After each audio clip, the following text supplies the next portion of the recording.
وضو کی اب ہم کچھ اس کے احکام بیان کرتے ہیں۔ دیکھیے ایران میں باقاعدہ اگر کبھی بھی آپ زیارت کے لیے بھی جائیں تو دیکھیں گے حرم معصومہ قم سلام اللہ علیہ میں اللہم صلی علی محمد وعلی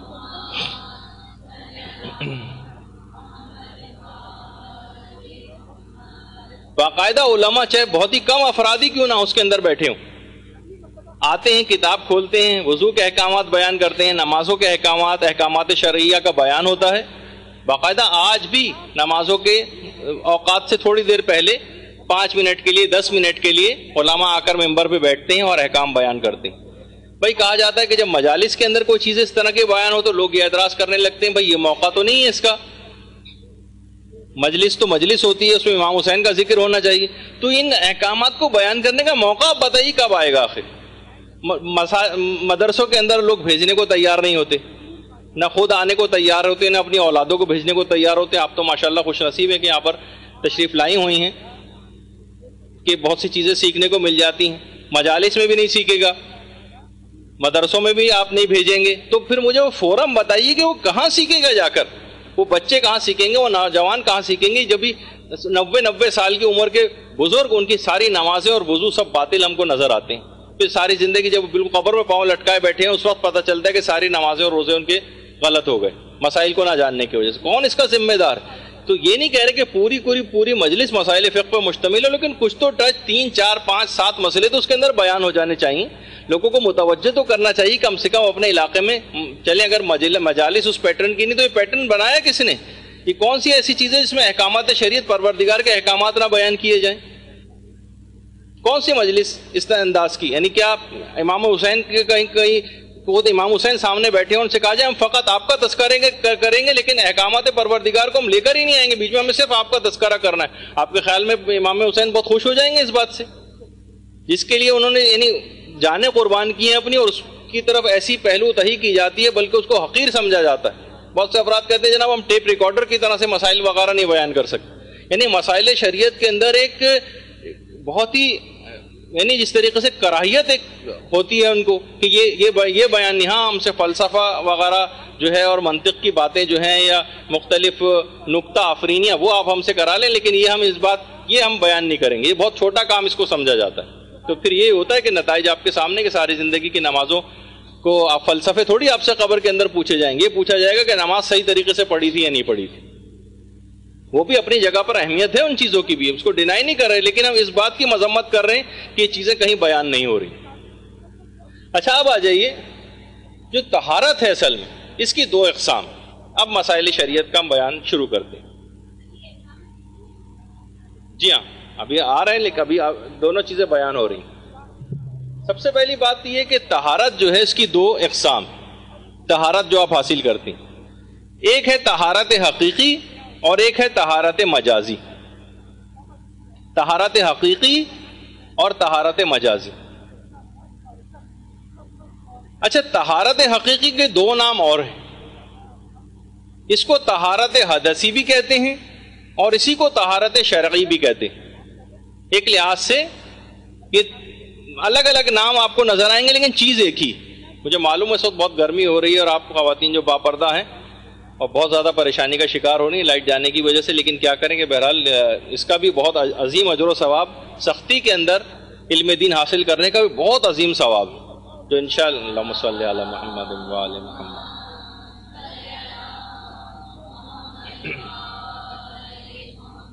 تو جو طہارت حقیقی ہے اس کے 2 نام ہیں، طہارت حدثی اور طہارت شرعی، اور اسی طرح سے طہارت مجازی یہ دوسری قسم ہے طہارت کی، اس کو طہارت خبثی اور طہارت ظاہری بھی کہتے ہیں۔ اس طرح سے ان دونوں طہارتوں کے جو 3 نام ہو گئے۔ اچھا جو یہ طہارت حقیقی ہے طہارت حدثی یا طہارت شرعی جس کو کہتے ہیں، یہ فقط مسلمان ہی کر سکتا ہے اور یہ روح کو پاک کرنے کے لیے ہوتی۔ طہارت حقیقی روح پاک کرنے کے لیے، وضو جو ہے آپ کی روح کو پاک کرتا ہے، غسل آپ کی روح کو پاک کرتا ہے، اس کو طہارت حقیقی یا طہارت حدثی یا طہارت شرعی کہتے ہیں، اور یہ فقط مسلمان کر سکتا ہے۔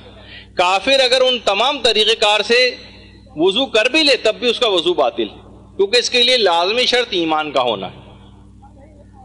یہ فقط مومن کر سکتا ہے طہارت حقیقی. البتہ طہارت مجازی جو ہے اس کا اسلام سے کوئی تعلق نہیں، اس کو کوئی غیر مسلم بھی کر سکتا ہے، اس کے لیے مومن ہونا بھی ضروری نہیں.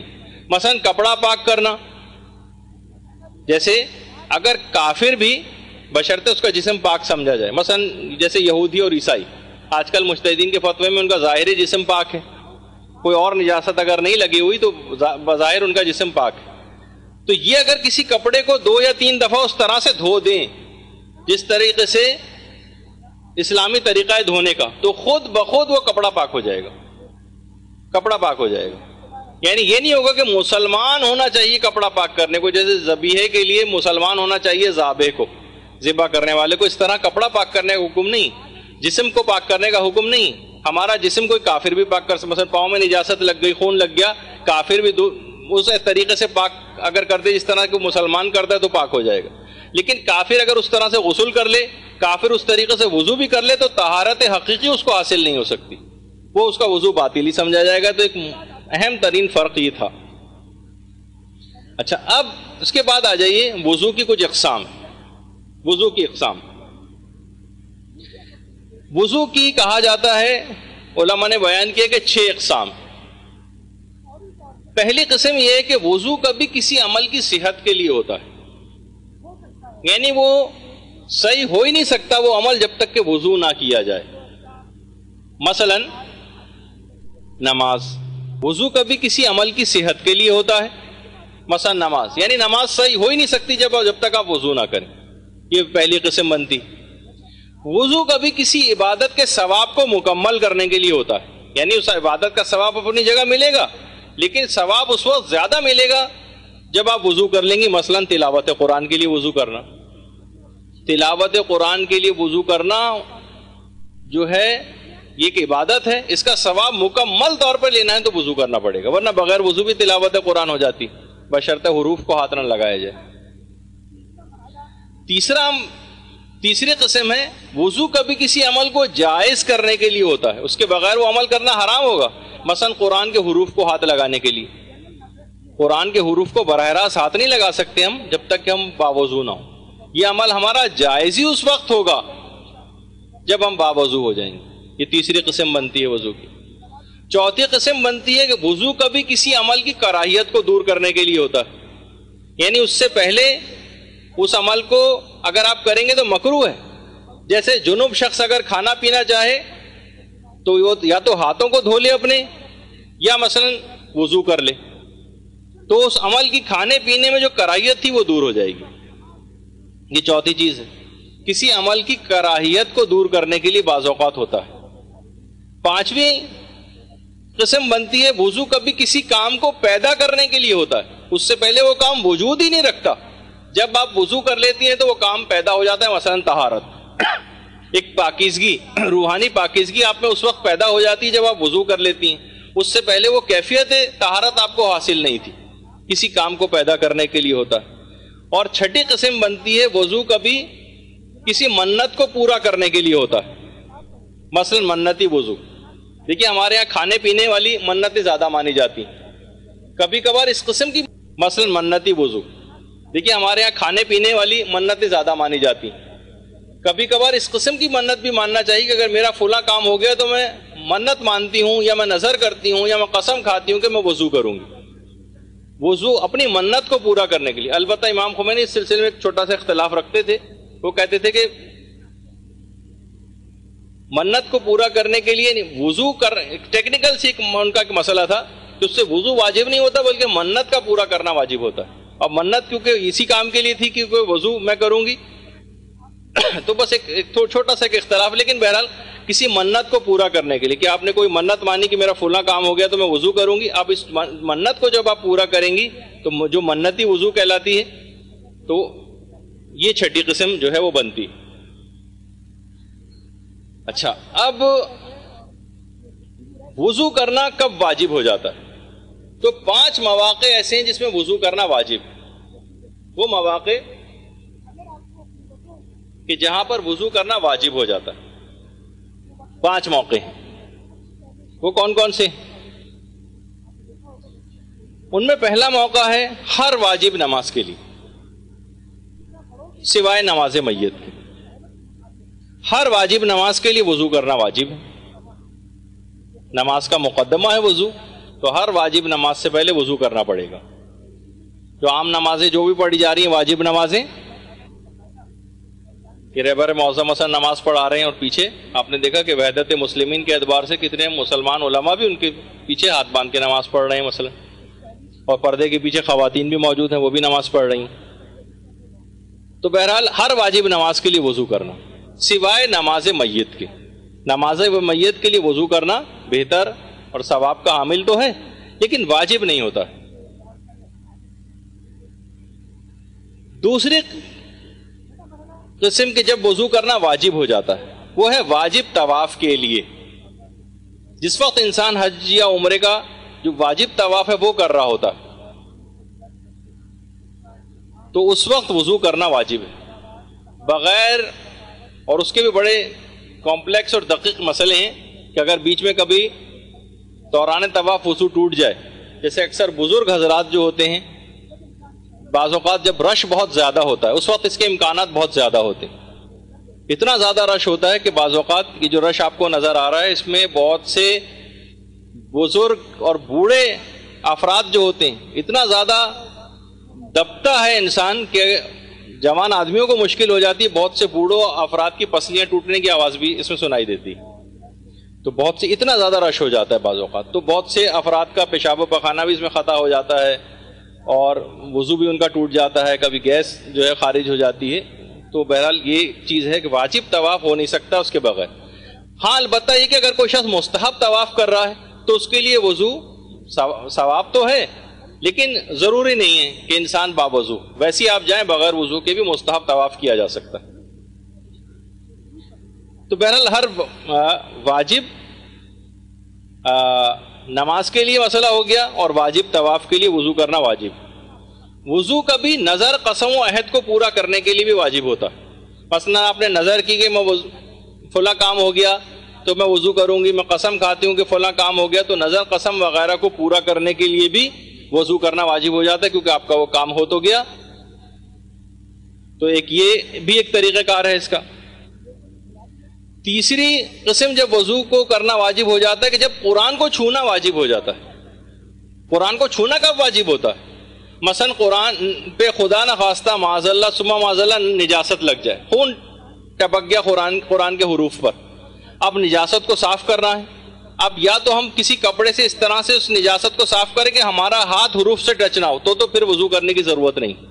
لیکن اگر لازمہ ہو نجاست کو صاف کرنے کے لیے، کھرچنے کے لیے، مثلا ناخن ہم استعمال کریں گے کوئی چیز اور ہاتھ براہ راست قرآن کے حروف تک لگے گا، تو پھر فوراً واجب وضو کر کے آئیے اور فوراً نجاست کو صاف کریں. قرآن کو چھونا کب واجب ہوتا ہے؟ قرآن کو چھونا نظر پوری کرنے کے لیے بھی واجب ہو جاتا ہے. مثلا آپ یہ نظر بھی کر سکتی ہیں اگر میرا فلاں کام ہو گیا تو میں قرآن کے حروف کو چھوؤں گی، اور وہ کام آپ کا ہو جائے تو آپ قرآن کے حروف کو جا کر چھوئیں، اس کی بھی نظر ہو سکتی. دیکھیے ہمارے ہاں یہ نظریں رائج نہیں ہیں، لیکن یہ مسائل شریعت بتاتے ہیں کہ ایسی نظریں ماننی چاہیے. اور فقط صرف کھانے پینے کی حد تک نہیں ہونا چاہیے کہ بس نظر پوری ہوئی اور بس کھانا جو ہے کھایا جا رہا ہے. تو وضو کو چھونا قرآن کو چھونا کب واجب ہو جاتا ہے؟ نجاست کو صاف کرنے کے لیے جب کوئی اور طریقہ نہ ہو اور ہاتھ براہ راست ضرور ٹچ ہونا ہو، یا نظر کو پورا کرنے کے لیے، یا قرآن کو نجاست سے نکالنے کے لیے.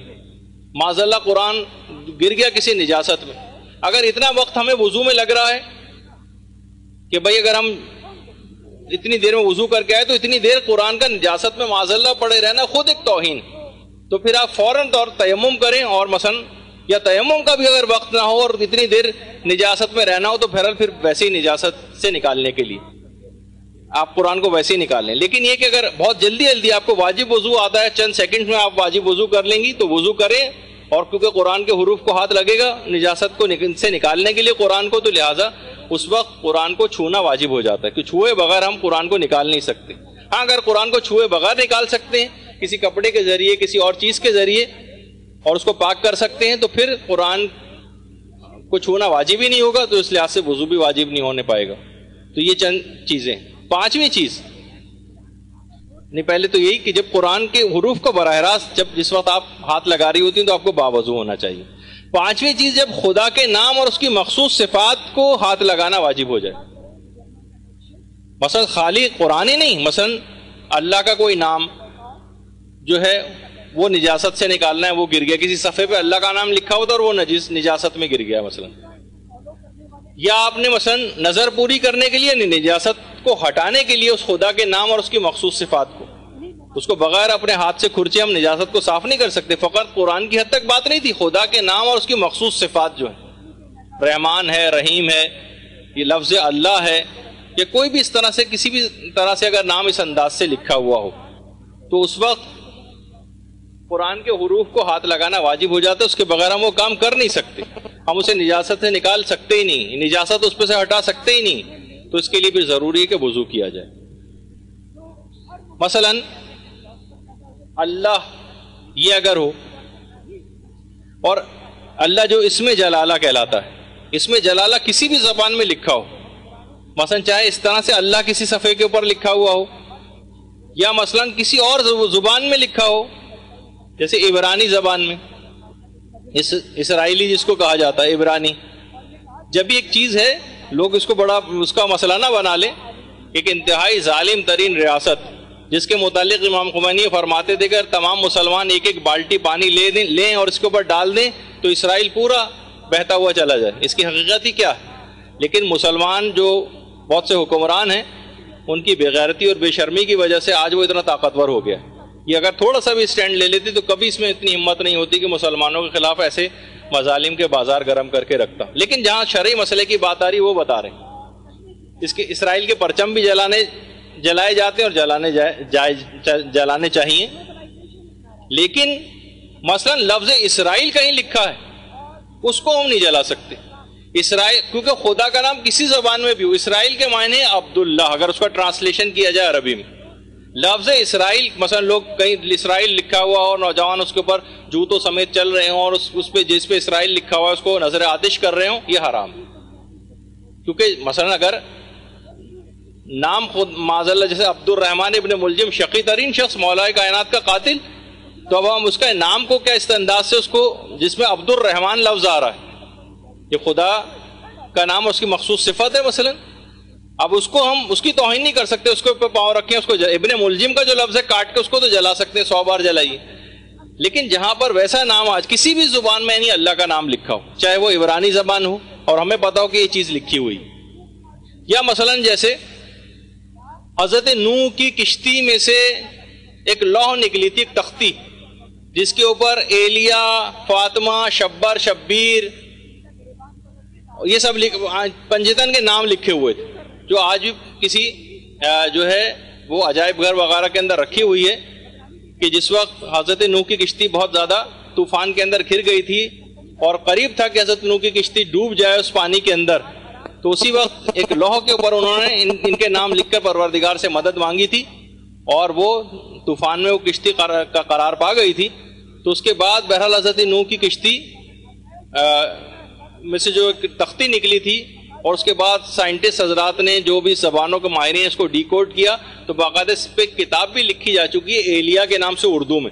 اس کے اندر باقاعدہ اس کی پوری تفصیل ہے کہ اس پہ کیا کیا لکھا ہوا ہے، اور وہاں کے جو سائنٹسٹ حضرات ہیں جو زبانوں کے ماہر ہوتے ہیں، لنگوسٹکس وغیرہ جو ہوتے ہیں، وہ جو زبانوں کے ماہر ہیں وہ انہوں نے اس کا یہ ٹرانسلیشنز کی. تو بہرحال اس میں اگر اللہ کی کسی بھی زبان میں لکھا ہوا ہو، اب اللہ کا نام اگر کسی جگہ لکھا ہوا ہے بسم اللہ الرحمن الرحیم کسی اور زبان میں لکھا ہوا ہے، یا مثلا جیسے گاڈ بھی اگر لکھا ہوا ہے اور اس کی مبادرت اسی پروردگار کی طرف ہوتی ہے تو اس گاڈ کو بھی ہاتھ نہیں لگا سکتے.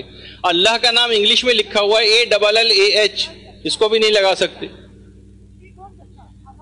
تو کسی بھی زبان میں جو ہے اگر یہ نام لکھا ہوا ہے تو اس کو ہاتھ لگانے کی اجازت نہیں ہے. اچھا، لفظ اللہ جو ہے بہت سے لوگ کہتے ہیں کہ دیکھیے ہماری جو انگلیاں ہیں اس کے اوپر بھی ایک لحاظ سے اس طرح سے خود بخود ہی اللہ لکھا ہوا ہے. خیر یہ اس حکم میں نہیں آئے گا، یہ تو ایک دماغی اعتبار سے ایک بات جو ہے وہ بنائی گئی. جیسے خدا ہم کہتے ہیں کسی جگہ لکھا ہوتا ہے اور خدا کی نسبت پروردگار عالمی کی طرف دی جائے، چاہے ہم فارسی میں اس کو لکھیں، اب تو خیر اللہ حافظ ہو گیا اس کے بجائے خدا حافظ کے بجائے، یعنی جو اس اس کی ضد میں جس چیز کو لایا گیا، لیکن خیر اس کو لانے میں بھی حرج نہیں ہے. تو بہرحال خدا اگر لکھا ہوا ہو، جیسے بہت سارے افراد کہتے ہیں جناب ایک گائے ہے اس کے جسم پہ بھی اس طرح سے اللہ لکھا ہوا ہے، یا تربوز کاٹا گیا اس میں اس طرح سے اللہ لکھا ہوا نظر آیا. یہ تو مختلف نقش و نگار بعض اوقات بنے ہوئے ہوتے ہیں. بہت سے پتوں پہ ایسا لگتا ہے کہ جیسے اللہ لکھا ہوا ہے. پھلوں کے اندر جب کاٹا گیا تو اس طرح سے لکھا ہوتا ہے، اور کوئی عجب بھی نہیں بہرحال.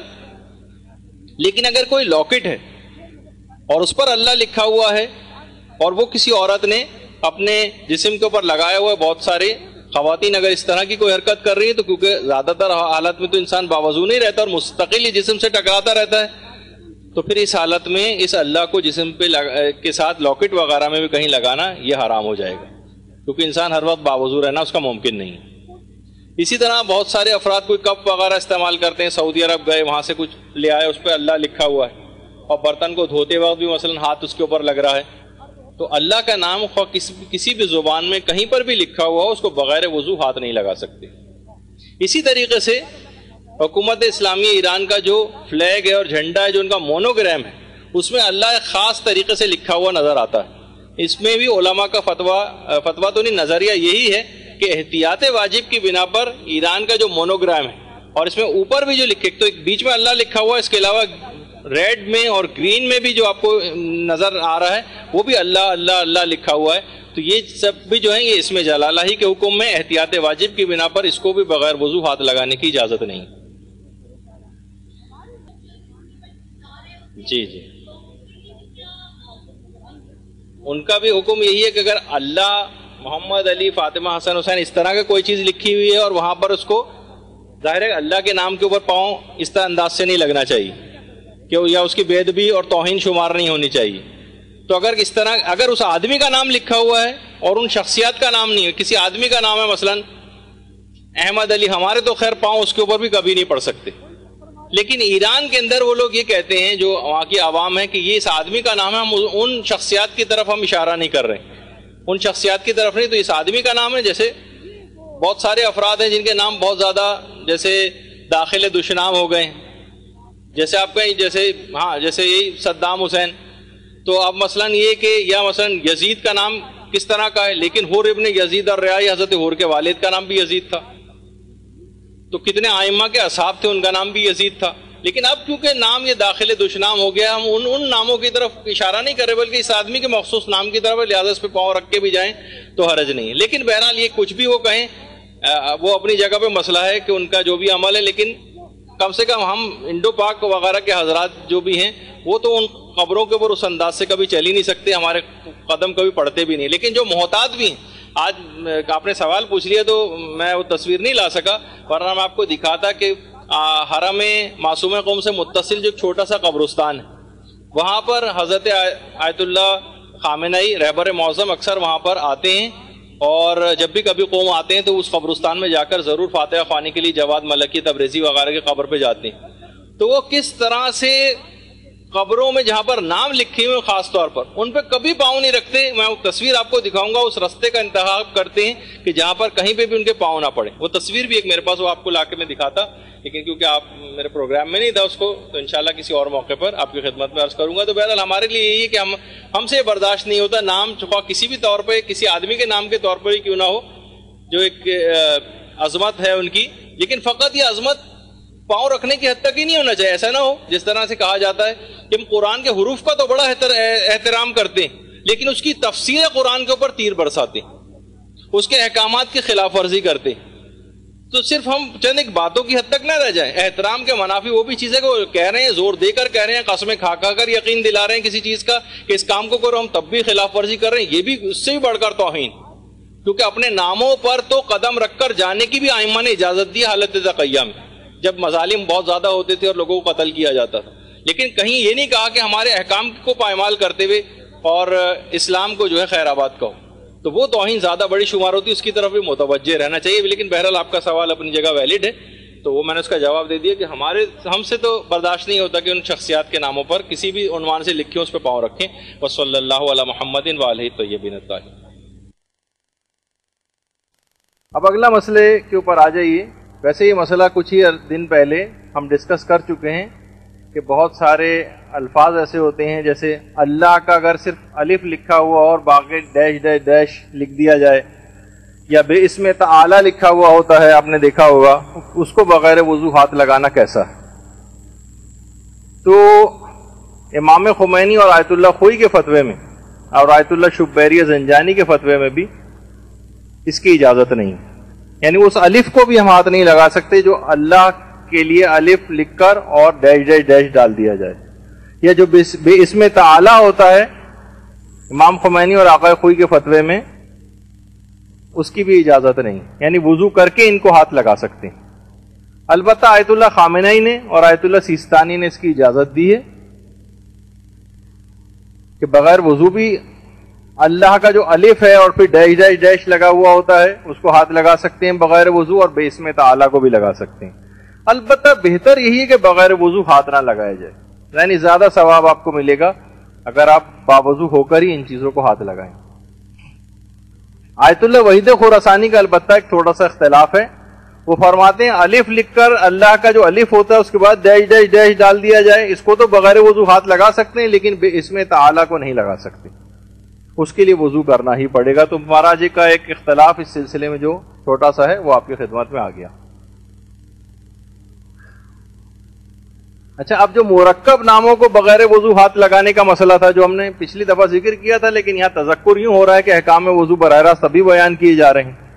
مثلا لفظ عبداللہ ہے یا حبیب اللہ ہے، مرکب نام، تو اس میں وہی مسئلہ ہے کہ امام خمینی اور آیت اللہ خامنئی نے اس کی اجازت نہیں دی ہے مرکب ناموں کو بھی بغیر وضو ہاتھ لگانے کی، البتہ آقا خوئی اور آقا سیستانی نے دی ہے، البتہ بہتر ہے کہ اسے بغیر وضو مس نہ کریں۔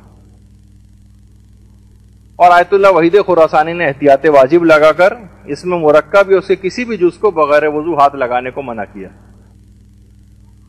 تو اگرچہ یہ مسئلہ پہلے بیان ہو چکا ہے لیکن یاد دہانی کے لیے دوبارہ اس کو ذکر کر دیا۔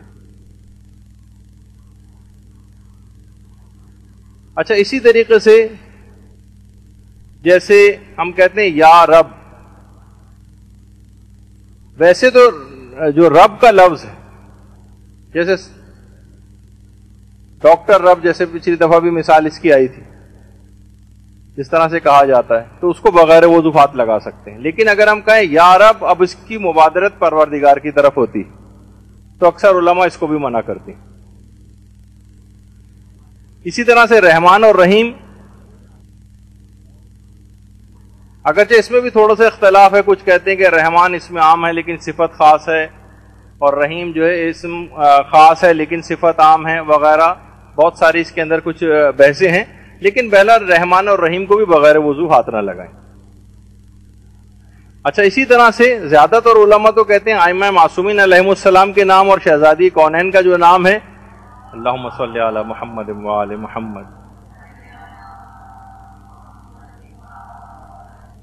ان کو بغیر وضو ہاتھ لگانے کی اجازت ہے، لیکن امام خمینی فرماتے تھے کہ احتیاط واجب ہے کہ ان کے ناموں کو بھی بغیر وضو ہاتھ نہ لگائیں۔ اجئی کچھ مستحبات کا ہم ذکر کر دیں وضو میں، تاکہ دماغ میں ایک چیز رہے۔ دیکھیے، سب سے پہلا اس کے اندر مسئلہ یہ ہے کہ وضو کا پانی ایک مد ہونا چاہیے۔ ایک مد کے معنی ہیں 3 پاؤ پانی۔ مستحب ہے، ثواب زیادہ آپ کو ملے گا جب آپ 3 پاؤ پانی سے وضو کریں۔ وضو میں اس طرح سے مکمل طور پر پانی بہانا، بہت زیادہ پانی ضائع کرنا بھی آپ نے کتنی اس کی مذمت سنی۔ تو وضو کا پانی ایک مد ہو اور غسل کا پانی 1 صاع ہو، صاد الف اور عین، صاع کہتے ہیں 3 کلو پانی۔ اب یہ نہیں کہ ہم نے وہاں پہ کوئی میجرنگ اسکیل یا مثلا کوئی ترازو وغیرہ رکھا ہوا ہو اور اس میں ہم پانی ناپ کے جو ہے انجام دے رہے ہوں، اس سے وضو اور غسل اپنا، یہ معنی نہیں ہے، بلکہ ایک اندازہ قائم کرنے کے لیے کہ مختصر ترین پانی میں وضو کریں۔ 3 پاؤ پانی سے زیادہ پانی استعمال نہ ہو وضو کے لیے، اور ایک صاع یعنی 3 کلو پانی سے زیادہ غسل میں استعمال نہیں ہونا چاہیے۔ ہم ٹنکیوں پہ ٹنکیاں بہاتے چلے جاتے ہیں، وہ اسی ولحان کی وجہ سے ہوتا ہے یہ، کہ جو ہمیں وضو میں شک ڈال رہا ہوتا ہے اور ہم کبھی سمجھ بھی نہیں پاتے کہ ہمارا چہرہ یا ہاتھ صحیح طور پہ دھلا یا نہیں دھلا، اور اسی شک میں پانی بہاتے چلے جاتے ہیں۔ اور یہ بھی یاد رہے کہ پیغمبر کی باقاعدہ ایک حدیث ہے کہ جس میں پیغمبر فرماتے ہیں کہ میرے بعد ایک ایسی امت آئے گی کہ جو وضو میں کم پانی استعمال کریں گے. مفہوم جو ہے روایت کا کم پانی استعمال کرنے کو بہت حقیر سمجھے گی. ارے اتنے کم پانی میں کہاں وضو ہوتا ہے, اتنے کم پانی میں مثلا کہاں غسل ہوتا ہے. یاد رکھنا یہ میری سنت پر نہیں ہوں گے, یہ میرے طور طریقے پر یہ لوگ نہیں ہوں گے جو اس وضو میں کم پانی کو استعمال کرنے کو حقیر سمجھیں. ان کا طریقہ میرا طریقہ جدا ہے, یہ میری سنت پر عمل پیرا نہیں ہوں گے یہ اشخاص. تو ایک مد ہونا چاہیے کم سے کم پانی, یعنی 750 گرام تقریباً ہوتا ہے ایک مد, 3 پاؤ یعنی تقریباً اس میں کریں. اور بہت سی روایتوں میں کہ جس طرح شیطان نے دیکھیے ولحان کو مقرر کر رکھا ہے تاکہ ہم زیادہ پانی بہائیں وسوسے ڈال ڈال کے, اسی طرح سے پروردگار نے فرشتوں کو مقرر کیا ہوا ہے کہ جو وضو میں زیادہ پانی کا جو اسراف کرتے ہیں, پانی کو زیادہ خرچ کرتے ہیں, ان کو لکھنے کے لیے بھی ایک فرشتہ مقرر کہ جو آپ وضو میں پانی استعمال کر رہی ہیں خوب بہا رہی ہیں اور نل مسلسل کھلا ہوا اور پانی بہتا چلا جا رہا ہے بہتا چلا جا رہا ہے, اور جب تک کہ ہم پورا وضو کر کے فارغ نہیں ہو جاتے وہ کتنا پانی بہا چکے ہوتے ہیں. اس کا اسراف کے اوپر بھی فرشتہ ایک مقرر ہے جو اس کے اسراف کو لکھتا ہے. تو بہرحال یہ دماغ میں رہے کہ اس طرح سے پانی مسلسل بہانا یہ صحیح نہیں ہے. آپ ایک ہاتھ میں ایک چلو میں پانی لیں اور دوسرے ہاتھ سے جو نل ہے جو ٹیپ ہے اس کو بند کر دیں. دیکھیے قرآن کی آیت بھی کہ وَلَا تُسْرِفُوا إِنَّهُ لَا يُحِبُّ الْمُسْرِفِينَ, خدا اسراف کرنے والوں کو پسند نہیں کرتا. منع کیا کہ دیکھو اسراف نہ کرنا. تو وضو کے پانی میں بھی اسراف ہوتا ہے. جیسے کہ بہت سے علماء بڑی مثال بھی دیتے ہیں کہ جیسے آیت اللہ سیستانی نے بھی اپنے ایک فتوے میں باقاعدہ لکھا ہے کہ پھل کو جیسے ایک آدھ بائٹ آپ نے لیا اس کے بعد پھینک دیا پھل کو, یہ اسراف ہے. اس طرح سے نہیں کر سکتے. آپ اتنا ہی صرف لیں, کاٹ کے اتنا حصہ رکھیں, اس کے بعد اس کو حفاظت سے یا تو رکھیں کہ بہرحال یا اس کو بعد میں استعمال کے لیے کسی طور پر, لیکن ایسا نہیں کہ ایک آدھ اس میں سے لیا آپ نے اس کے بعد پورا ضائع کر کے پھینک دیا. یہ اسراف ہے اور گناہ ہے اس کے اندر. اور آپ دیکھتے ہیں کہ ہم مختلف جو صاحبان اقتدار بھی ہوتے ہیں ان کے ہم جب لیوش لائف سٹائل دیکھتے ہیں مختلف کہ کس کس طرح سے ہوتے ہیں, خود ہمارے اپنے ممالک میں اس قسم کی صورتحال ہوتی, تو غریبوں کا کتنا حق ان تمام چیزوں میں اس اسراف کے اندر مارا جاتا ہے. یہ سب پیسہ, یہ ایک شہزادہ ہے عرب ملک کا, اس کی پوری گاڑی جو ہے ڈائمنڈز لگے ہوں, حتیٰ کہ اس کے جو ویل کیپ ہے اس تک کے اوپر جو ہے ڈائمنڈ وغیرہ لگے ہوں. اس سے آپ اندازہ لگائیں اس انداز سے سب, یعنی $1000 تو اس کو فقط چھونے کہ اس کو صرف آپ ہاتھ لگائیں اس کے $1000 ہے. تو یہ اسراف ہے, یہ جو پروردگار اس کو پسند نہیں کرتا. جہاں لوگوں کی یہ حالت ہو پوری دنیا میں, ہم دیکھتے ہیں کہ بہت سارے بچے کہ جناب وہ اوور فیٹ ہیں اور جناب ان کو ڈائٹنگیں کروائی جا رہی ہیں, اور دوسرے بچوں کی یہ حالت ہوتی. کسی بچے کو ہم ایسے دیکھا کہ کچھ بچوں کی اس طرح سے صورتحال ہوتی, کچھ جو ہے کھانوں میں کس طرح کا اسراف کر رہے ہیں, جبکہ ہم دوسری طرف دیکھتے ہیں کہ ان کو کھانے کو بھی میسر نہیں. یہ سب آپ کے سامنے ہیں چیزیں. کچھ بچے جو ہے کس طرح سے جناب ویڈیو گیمز کھیل رہے ہیں اور کتنے تعیشات کے اندر ہیں. کچھ بچے ایسے بھی ہیں زمینوں پہ بیٹھ کے اس طرح سے کھیلتے ہیں. کچھ کے پاس جوتوں کی کوئی انتہا نہیں, اور کچھ ایسے ہیں جو مثلا پلاسٹک کی بوتلوں کو جوتے بنا کے جو ہے اس کو استعمال کر رہے ہیں. یہ اسراف کی وجہ سے ہوتا ہے. یہ تمام چیزیں اگر غریبوں کے اندر تقسیم ہوتی رہیں, ویڈیو گیمز کھیلنے کو بہت سے بچوں کو فرصت نہیں, کچھ بیچارے کھوپڑیوں سے کھیل رہے ہیں, کچھ آرام سے ناز و نام کے اندر بستروں پہ لیٹے ہوئے, کچھ کا یہی ہے کہ ان کی خواہش ہے کہ اٹھے ہی نہیں کبھی اس جگہ سے. تو یہ تمام چیزیں دیکھیے اس طرح سے کھانے کو لوگوں کو میسر رہی ہیں. اسراف کی وجہ سے صرف فقط وضو کے پانی کی بات نہیں کر رہا, عمومی زندگی میں بھی ہمارے جو اسراف ہیں, لائٹ کھلی ہوئی ہیں, کسی کمرے کے اے سی آن ہیں, پنکھے ویسے ہی چل رہے ہیں, یہ سب اسراف ہے. اس میں غریبوں کا حق مارا جا رہا ہے. پیسہ کہیں, یعنی یہ انرجیز اور ریسورسز جو ہیں استعمال ہونے چاہیے غریب لوگوں کے اوپر, جو کہ نہیں استعمال ہو رہے. تو اس انداز سے جو اچھا, جبکہ ہم دیکھتے ہیں کہ اپنے ملک کا حال دیکھیں, جہاں اسلامی حکومت قائم ہے وہاں کے حکمرانوں کا حال دیکھیں. کہیں پہ بھی نماز کا وقت آ جاتا ہے, وہیں پر مثلا نماز پڑھ لیتے ہیں, سادہ ترین زندگی گزارتے ہیں کہ پریزیڈنٹ ہونے کے باوجود بھی کہیں پہ بھی کارپیٹ پہ لیٹتے ہیں, کوئی ان کے لیے مسئلہ نہیں ہے, سادہ ترین مثلا غذا کھاتے ہیں. حتیٰ کہ کسی ملک کا سربراہ بھی آ جاتا ہے تو زمین پہ بیٹھ کے ساتھ ہی اس کو اپنے ساتھ کھانا کھلاتے ہیں. اور اس کی دیکھا دیکھی اب ایرانی صدر کی دیکھا دیکھی اب فلسطین کے صدر ہیں، انہوں نے بھی اس کو فالو کرنا شروع کر دیا. ان کی بھی اسی طرح سے تصویریں آنے لگی. بہرحال نیکیاں جب اس طرح سے معاشرے میں رائج ہوتی ہیں تو دوسرے لوگ بھی اس کو ایکسیپٹ کرتے ہیں. ابھی کسی ملک کا سربراہ آئے ہوئے ہیں وہاں پر، اور جو ہے جناب بولیویا کے، اور جو ہے ان کو زمین پہ بٹھا کے اس طرح سے جو ہے وہ سادہ ترین غذا رکھ کے اور وہ کھلائی جا رہی. اس میں کیا حرج ہے؟ سادہ ترین یہ نہیں کہ مثلا بہت سے حکمران ایسے ہیں کہ جو دن میں یعنی 7-7 8-8 دفعہ سوٹ اپنا بدلتے ہیں. ابھی احمدی نژاد کچھ عرصے پہلے امریکہ گئے تھے تو وہاں پہ ایک لحاظ سے ان کا ٹی وی پہ مذاق اڑایا جا رہا تھا کہ جس کوٹ میں آئے تھے وہ پورے سفر میں وہی کوٹ رہا ہے، ان کا ایک دفعہ کوٹ کو تبدیل نہیں کیا. بعض اوقات یعنی کوئی وہ نہیں کہ ہر وقت انسان بس اس میں لگا رہے. قوم و ملک کی فکر ہوتی ہے، نہ کہ جو ہے وہ کہ بہت سے حکمران اگر میچز بھی کہیں دیکھنے جا رہے ہیں تو 3 دفعہ سوٹ جو ہے اس میچ کے دوران بھی جو ہے بدلتے ہیں.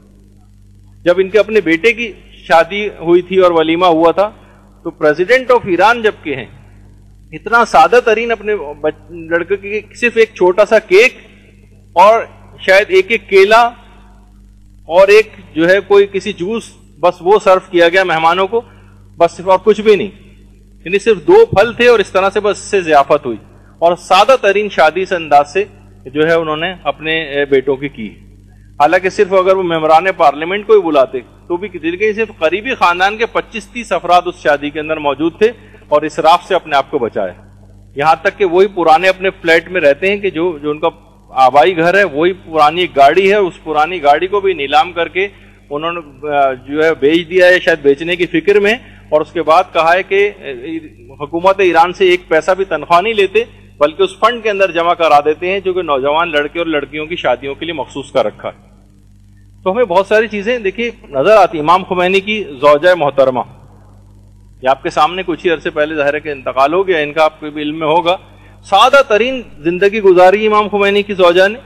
خانم جو مصطفی جو تھی انہوں نے سادہ ترین زندگی گزاری. جیسے میں نے پچھلی دفعہ بھی آپ کی خدمت میں عرض کیا تھا کہ ٹیلی فون تک نہیں تھا اور لمبی قطاروں کے اندر لگ کے شدید گرمی میں اکثر بے ہوش بھی ہو جاتی تھی اور ٹیلی فون نہیں لگوایا تھا کہ ہم اس پیسے کو کیوں اس طور پہ اگر لائن میں لگ کے اگر کچھ گھنٹے بھی لگ جائیں تو کیا ہے بہرحال، لیکن اس طرح سے پیسوں کا اسراف جو ہے کسی طور پر نہ ہونے پائے. تو بہرحال یہ دماغ میں رہے کہ کھلا ہوا نل جو ہے بہت ساری کہانیاں اپنے اندر رکھتا ہے. یعنی یہ ایک دماغ بناتا ہے، ایک لائف سٹائل انسان کا کہ وہ اسراف اور تبذیر جو ہے وہ معاشرے کے اندر ہمیں ہوتی نظر آ رہی ہے. ریسورسز سارے ہمارے ضائع ہو رہے ہیں. اب شاید میں نے پچھلی کسی کلاس میں تو خیر عرض کر ہی دیا تھا کہ بہت سے لوگ جو ہیں بڑا باقاعدہ پولیس کو اطلاع کر دیتے ہیں کہ جناب یہ ہم نے دیکھا ہے کہ انہوں نے کھانا اتنا اپنا ضائع کیا. لوگوں نے کہا کہ بھائی ہمارا پیسہ ہم چاہے ضائع کریں نہ کریں، نہیں، انہوں نے کہا کہ ہمارے ملک کے ریسورسز ضائع ہو رہے ہیں. باقاعدہ کسی مغربی ملک کے اندر لوگ بڑا اپریشیٹ اس بات کو کرتے ہیں. اچھا، اس کے بعد یہ تو ہو گیا وضو کا پانی ایک مود ہونا چاہیے، اس پہ بات ختم ہو گئی کہ کم سے کم پانی میں اور اسراف بھی نہ ہونے پائے. دوسرا مستحب یہ ہے، دوسرا مستحب کہ مسواک ہو، مسواک استعمال کی جائے. اگر یہ ڈنڈی والی مسواک نہ مل سکے تو ایک انگلی کو بھی اگر دانتوں کے اوپر پھیر لیا جائے تو یہ کافی، یہ ثواب آپ کو دلوا دے گا. ایک مستحب، تیسرا مستحب یہ جو بہت آرام سے آپ ثواب حاصل کر سکتی ہیں. ہمارے مدرسے میں باقاعدہ جو چھوٹے بچے ہیں، آپ لوگوں کے لیے بھی شاید اس کی کلاس منعقد کی جائے، لیکن چھوٹے بچوں کے لیے کہ ان کو باقاعدہ وضو کی پریکٹیکل کلاس وغیرہ بھی ہوتی رہی ہے. جو پچھلا جو مدرسہ تھا اس میں بھی کلاس ہوتی تھی، باقاعدہ واش بیسن پہ لے جا کے ان کو وضو کرنا سکھاتے تھے. تو اس میں ایک مستحب ہے کہ وضو کا برتن یا وہ نل جس سے پانی آ رہا ہے وہ اگر آپ کی دائیں طرف ہو تو اس کا ثواب زیادہ ہے. یعنی اگر آپ واش بیسن پہ بھی وضو کر رہی ہیں اور آپ تھوڑا سا اگر لیفٹ پہ ہو جائیں تو خود بخود جو نل ہے وہ آپ کے ذرا سا رائٹ پہ ہو جائے گا تو آپ کو ایک ثواب دلوا دے گا. وضو میں مستحب ہے کہ وضو کا برتن دائیں طرف ہو، دائیں طرف. یہ ایک ثواب ہے جو آپ کے ثواب کو میں اضافہ ہی کرے گا یہ عمل. اس کے بعد اگلا مستحب ہے کہ ہاتھوں کو گٹوں تک دھونا، جو کلائی کا جوڑ ہوتا ہے اس تک دھونا. اگر کوئی شخص رفع حاجت کر کے آیا ہے پخانہ کر کے آیا ہے تو 2 دفعہ ہاتھوں کو دھونا مستحب ہے، اور پیشاب کے بعد اور نیند کے بعد 1 دفعہ ہاتھوں کو دھونا مستحب۔ یہ ہے کہ اگر ہاتھوں کو دھویا جائے 3 دفعہ بھی اگر کر لیں تو کوئی حرج نہیں، لیکن بہرحال یہ کہ اس طرح سے اس میں لکھا ہوا ہے مسائل فقہ کی کتابوں میں۔ اس کے بعد اگلا مستحب ہے جو آپ کو ثواب دلوائے گا کہ وہ ہے منہ میں پانی ڈالنا، کہ جس طریقے سے ناک میں بھی پانی ڈالا جاتا ہے، منہ میں پانی ڈالا جاتا ہے۔ ایک چیز کہی جاتی ہے کلی کرنا۔ ہمارے استاد محترم فرماتے تھے کہ وضو میں کلی کرنا مستحب نہیں بلکہ ہے منہ میں پانی ڈالنا مستحب۔ اب چاہیں تو اس پانی کو آپ پی جائیں، چاہیں تو پھینک دیں، البتہ پھینک دینا زیادہ بہتر ہے، لیکن جو ثواب آپ کو دلواتا ہے وہ ہے منہ میں پانی ڈالنا۔ کلی میں تو ضروری ہوگا کہ اگر ہم کہیں کلی کرنا مستحب ہے تو مستحب یہ ہوگا کہ منہ میں پانی ڈال کے پھینکنا ہی، جب تک پھینکیں گے نہیں جب تک ثواب نہیں ملے گا۔ نہیں، منہ میں جیسی پانی آپ نے ڈالا چاہے اسے پھینکیں یا نہ پھینکیں ثواب آپ کو مل گیا۔ کلی کرتے تو اور زیادہ بہتر ہے، اگر پی بھی جائیں اس پانی کو تو بھی آپ کو ثواب مل چکا۔ تو ایک تو یہ ہے، پھر اس کے بعد ہے اللہ کا نام لینا۔ جیسے کہ ابھی آپ نے سنا تھا کہ ولہان جو ہے اس وقت آپ پر حملہ کرے گا، شک وک ڈالے گا جب آپ اللہ کا نام نہیں لیں گی۔ اور ایک روایت میں یہ بھی ہے کہ اگر آپ نے اللہ کا نام لے کر، یعنی تسمیہ جس کو کہا جاتا ہے، یا بسم اللہ الرحمن الرحیم پڑھ کر اگر آپ نے وضو شروع کیا تو آپ کا پورا بدن اعضائے وضو کے ساتھ ساتھ پورا بدن بھی پاک ہو جائے گا۔ اور اگر آپ نے بسم اللہ پڑھے بغیر وضو کیا تو فقط اعضائے وضو پاک ہوں گے۔ دوسرے الفاظ میں اگر آپ نے اللہ کا نام لے کر یا بسم اللہ پڑھ کر وضو کیا تو رحمت الہی پورے بدن پر چھا جائے گی۔ اور اگر بسم اللہ پڑھے بغیر، اللہ کو یاد کیے بغیر یا اللہ کا نام لیے بغیر آپ نے وضو شروع کر دیا، وضو صحیح ہے، بہتر ہے، ثواب بھی دلوائے گا، لیکن فقط اعضائے وضو کی حد تک بات رہ جائے گی۔ اعضائے وضو پہ جو فائدے ملتے ہیں فقط وہ ملیں گے، پورے جسم کے اوپر فائدے محیط نہیں ہوں گے۔ یہ ایک فائدہ ایڈیشنل ہے بسم اللہ الرحمن الرحیم پڑھنے کا۔ اچھا، یہ جو بسم اللہ ہے اس کو پڑھنا اس وقت مستحب ہے کہ جس وقت ہاتھوں پر پانی کو ڈالا جائے، یعنی جس وقت آپ ہاتھ دھونا شروع ہوتی ہیں اس وقت بسم اللہ پڑھنے کا ثواب نہیں، پہلے جو شروع سے جو مستحبات کے ساتھ جو آپ ہاتھ دھو رہی ہیں، جس وقت آپ ہاتھوں کے اوپر پانی کو ڈالتی ہیں اس وقت جو ہے بسم اللہ کہنا یہ ثواب زیادہ رکھتا ہے۔ اس کے بعد ویسے تو آپ یہ بھی کر سکتے ہیں کہ جیسے چہرے کے اوپر ہے، آپ نا دونوں چلوں کے اندر پانی بھریں اور چہرے کے اوپر ڈالیں، یہ بھی کر سکتی ہیں، لیکن زیادہ فائدہ اور ثواب اس وقت ہے کہ جب پورا وضو آپ دائیں ہاتھ سے کریں، اس کا ثواب زیادہ ہے، پورا وضو دائیں ہاتھ سے ہو۔ اچھا، دائیں ہاتھ سے پورا وضو کے معنی کہ جس وقت آپ اپنا دایاں ہاتھ پہلے کیونکہ دھونا ہوتا ہے تو دائیں ہاتھ میں آپ پانی لیں، اس کو بائیں ہاتھ میں منتقل کریں، اور پھر یعنی دائیں ہاتھ میں پانی لے کے بائیں میں منتقل کریں اور پھر اس کو اس کے اوپر ڈالیں تاکہ اس کی ابتدا دائیں ہاتھ سے ہو، یہ تو یہ شمار ہوگا کہ آپ نے پورا وضو دائیں ہاتھ سے کیا۔ دیکھیے بائیں ہاتھ کے اوپر جب پانی آپ ڈال رہی ہوں گی، جب دائیں ہاتھ پہ آپ پانی ڈالیں گی تو دائیں ہاتھ سے کیسے پانی کو لیں گی؟ تو دائیں ہاتھ میں پانی لے کر بائیں میں منتقل کریں تاکہ شروع جو ہو پانی ڈالنے کی ابتدا وہ دائیں ہاتھ سے ہی ہو، تو یہ شمار ہوگا کہ آپ نے پورا وضو دائیں ہاتھ سے کیا۔ تو جو ہم یہ چلو کو تبدیل کرتے ہیں پانی ڈالنے کے لیے تو اس کی وجہ یہی ہوتی ہے کہ ہم پورا ثواب وضو کا دائیں ہاتھ سے کرنے کا ثواب لینا چاہتے ہیں، تو یہ مسئلہ ہو۔ لیکن اگر دونوں چلوں کے اندر پانی لے کے بھی چہرے کو دھو لیں ہم تو بھی اس سے بھی کوئی فرق نہیں پڑتا، کوئی حرج نہیں، ایسا بھی کیا جا سکتا ہے، لیکن بہتر یہی کہ وضو پورا کا پورا دائیں ہاتھ سے ہی ہونا چاہیے۔ اچھا، یہ بھی کر سکتے ہیں کہ جس وقت آپ چہرہ دھو رہی ہوں مثلا تو آپ الٹے ہاتھ سے بھی چہرہ دھو سکتی ہیں، البتہ ثواب کم ہو جائے گا کیونکہ ثواب زیادہ دائیں ہاتھ سے چہرہ دھونے کا ہے۔ لیکن اگر کوئی شخص چاہے کہ میں دونوں ہاتھ سے چہرے پہ پانی ڈالوں یا مثلا ایک الٹے ہاتھ سے چہرے پہ پانی ڈالوں تو یہ بھی ٹھیک ہے، غلط نہیں، وضو پہ کوئی فرق نہیں پڑے گا، البتہ ثواب ذرا کم ہے، وہ دائیں ہاتھ کیونکہ آپ نے استعمال نہیں کیا۔ اچھا، اس طرح ہر موقع پر دعائیں پڑھنا، جس وقت پانی پر آپ کی نگاہ پڑے تو بسم اللہ وباللہ والحمد للہ الذی جعل الماء طہورا ولم یجعلہ نجسا، یہ دعا پڑھی جاتی ہے۔ تو میں نے اس سے پہلے بھی کہا تھا کہ آپ لکھ کر لگائیں اپنے واش بیسن کے پاس تاکہ یہ زبانی سب دعائیں یاد ہو جائیں۔ اس کے بعد جب ہاتھ پہ پانی ڈالنے لگے تو اللہم اجعلنی من التوابین واجعلنی من المتطہرین جو اس میں ملتی ہے۔ اس کے بعد پھر جب منہ میں پانی آپ ڈالیں تو اللہم لقنی حجتی یوم القاک واطلق لسانی بذکرک۔ ہر قدم پر آپ دعاؤں کے اندر دیکھیں گے کہ یوم آخرت یاد دلائی گئی۔ ابھی اس کو مت لکھیں، یہ تو سب کتابوں کے اندر لکھی ہوئی دعائیں، یہ تو آپ کو مستحبات کے ساتھ۔ پھر اس کے بعد جب ناک میں پانی ڈالنے لگے تو اللہم لا تحرم علی ریح الجنت واجعلنی ممن یشم ریحہا وروحہا وطیبہا، یہ پڑھیں۔ اللہم بیض وجہی یوم تسود فیہ الوجوہ ولا تسود وجہی یوم تبیض الوجوہ، جس وقت چہرے پر پانی ڈالیں۔ آواز کچھ بھی نہیں آ رہی آپ کی، اتنا شور ہے اس میں آواز، تو بعد میں پوچھ لیجیے گا لکھ کے۔ بہرحال یہ دعائیں ساری جو ہے توضیح المسائل وغیرہ کے اندر بھی لکھی ہوئی ہیں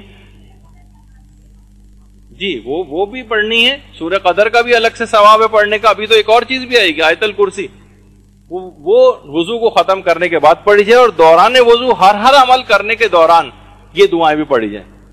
تو یہ تو 1 سیکنڈ میں پڑھ لی جائیں گی دعائیں، 2 سیکنڈ میں، 3 سیکنڈ میں آپ پڑھ لیں گے۔ اس کے بعد چاہیں تو کسی بھی دوران جہاں ذرا سا بھی آپ کو ذرا زیادہ ٹائم ملے وہاں پہ سورہ قدر پڑھ لیں۔ سورہ قدر کا اپنی جگہ ثواب ہے، ان دعاؤں کو الگ ثواب ہے۔ یہ دعائیں وہ ہیں جو امیر المومنین علیہ الصلوۃ والسلام نے اب خود، اللہم صلی علی محمد وعلی محمد،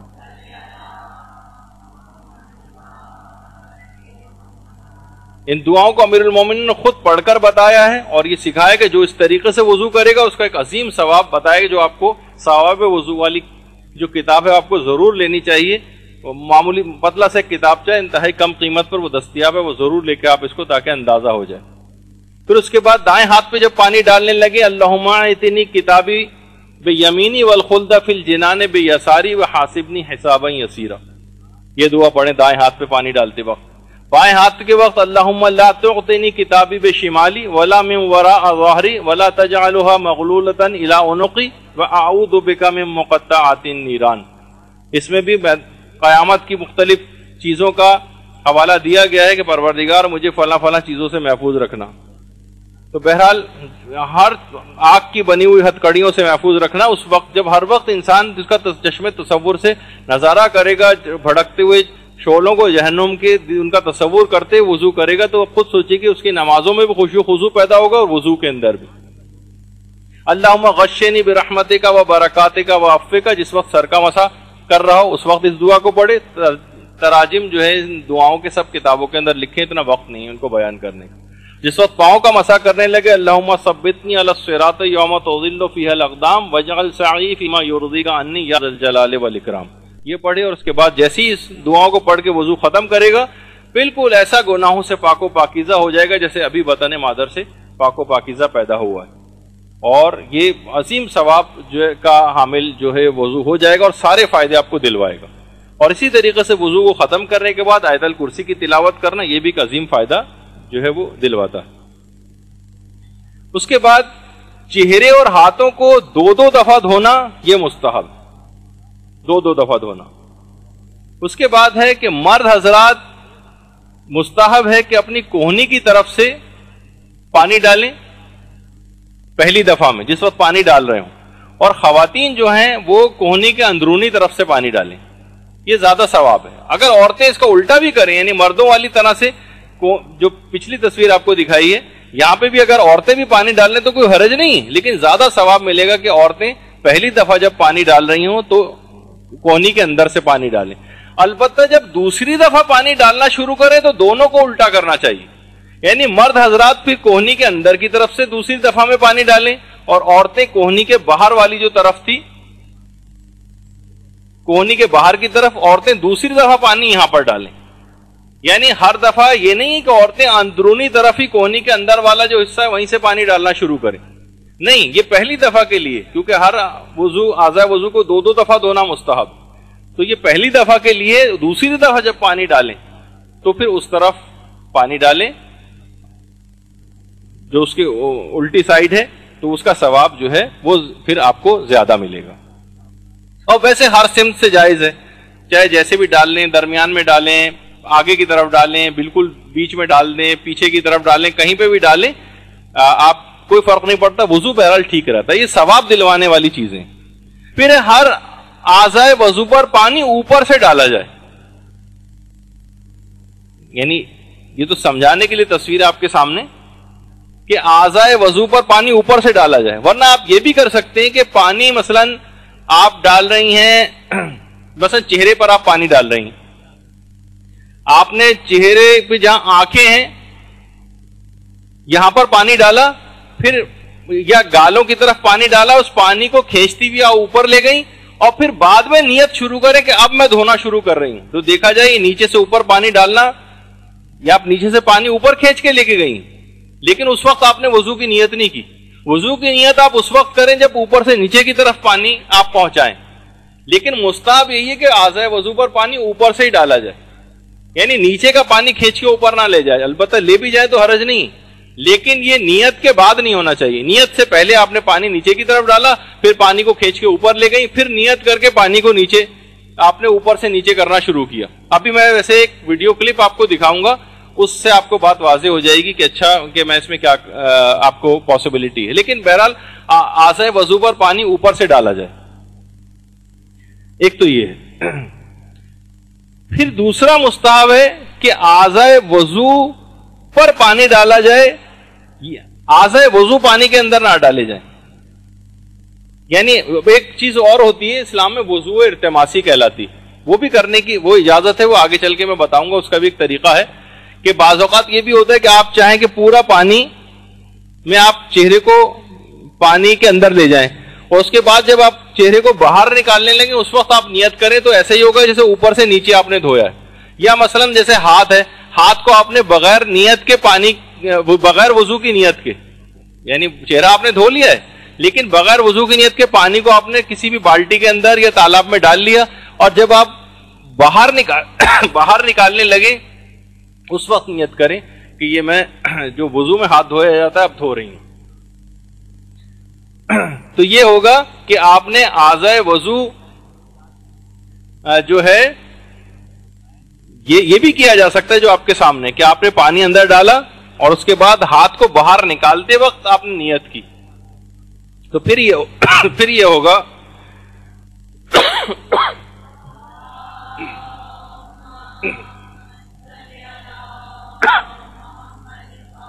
اچھا پھر یہ ہوگا کہ ٹھیک ہے آپ کو پھر یعنی یہ آپ نے لیکن ایک ثواب جو ہے لحاظ سے ہاتھ سے کھویا ہے کہ اعضاء وضو پر پانی ڈالا جائے، اعضاء وضو پانی میں نہ ڈالے جائیں، لیکن کیا جا سکتا ہے اگر نیت آپ یہ کر لیں، اور وضو ارتماسی ایک طریقہ کار ہے جو کہ اس طرح سے جو وضو ہوتا ہے وہ بھی ابھی آپ کے اس کا ویڈیو کلپ بھی آپ کو دکھائیں گے کہ وضو ارتماسی کیسے ہوتا ہے۔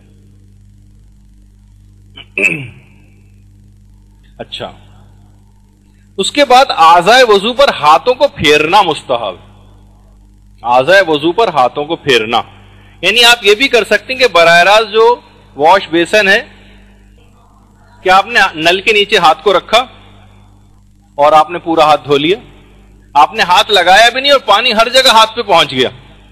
واش بیسن میں جو نل لگا ہوا ہے اس کے نیچے آپ نے چہرے کو رکھ دیا، چہرے کو ادھر ادھر گھما رہے اور پانی ہر جگہ پہنچ گیا، ہاتھ لگنے کی کوئی ضرورت ہی نہیں پیش آئی، پانی ہر جگہ پہنچانا تھا وہ آپ نے پہنچا دیا، تو وضو تو ہو جائے گا، لیکن زیادہ ثواب یہ کہ جب اعضاء وضو پہ آپ ہاتھوں کو پھیریں گے یہ ثواب زیادہ ملے گا۔ اور اگر آپ نے نہیں کیا، اس کے برخلاف بھی کیا، یعنی اعضاء وضو پہ ہاتھوں کو نہیں پھیرا آپ نے، پانی ویسے ہی ہر جگہ پہنچ گیا، تب بھی کوئی حرج نہیں، وضو ٹھیک ہو جائے گا آپ کا۔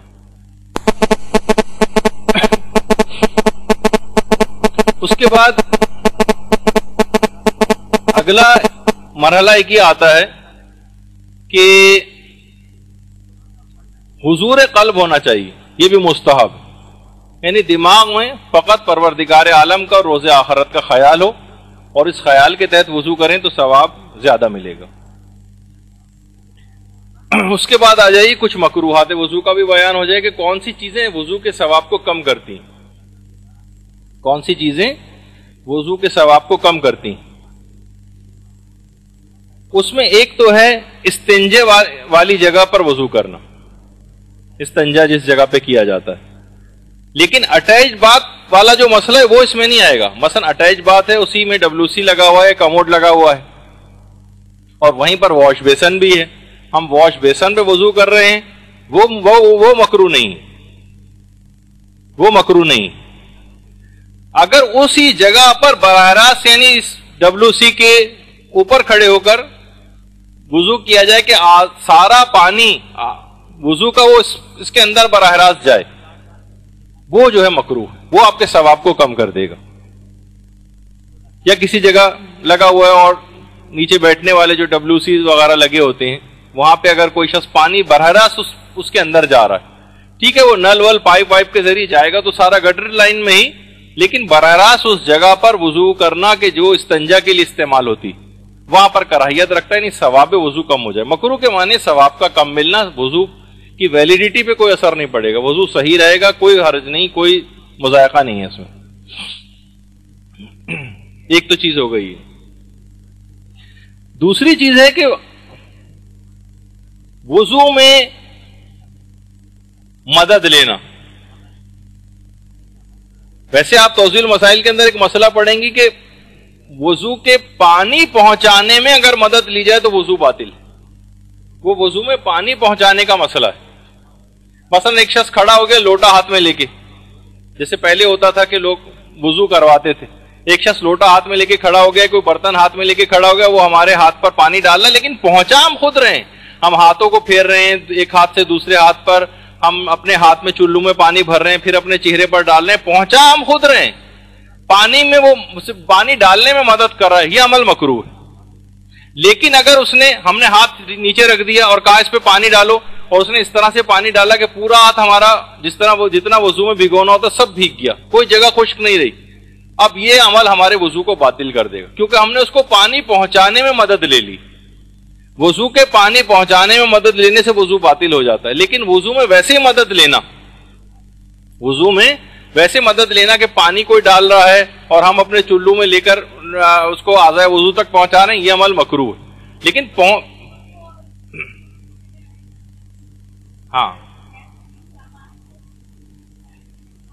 ہاں تو وہ ٹھیک ہے, چلیں سکھانے وکھانے کی, چھوٹے نابالغ بچہ اس کی بات الگ ہے. ابھی تو